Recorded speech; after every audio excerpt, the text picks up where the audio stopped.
कह ना का कहत रू? हाय देखी राउर लइका पेट में लात मारता। लात मारता है? अच्छा तनी हमरो के सुनावता कैसे लात मारता? हाँ लागत टाइम से फल फूल खाता रू, वही से लइका हमर गोड़ हाथ चलावता।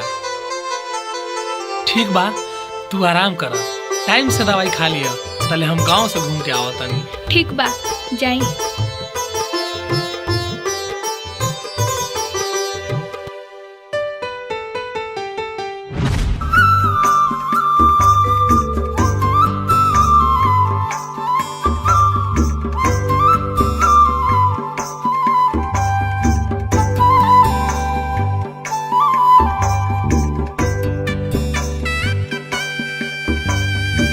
भैया नमस्ते। नमस्ते।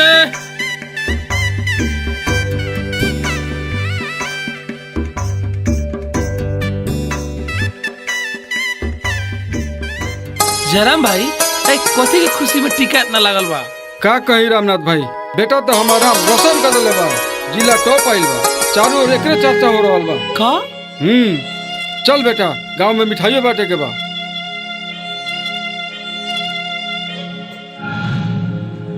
हे भगवान हमरो के बेटे दिया कि हमार नाम रोशन करी।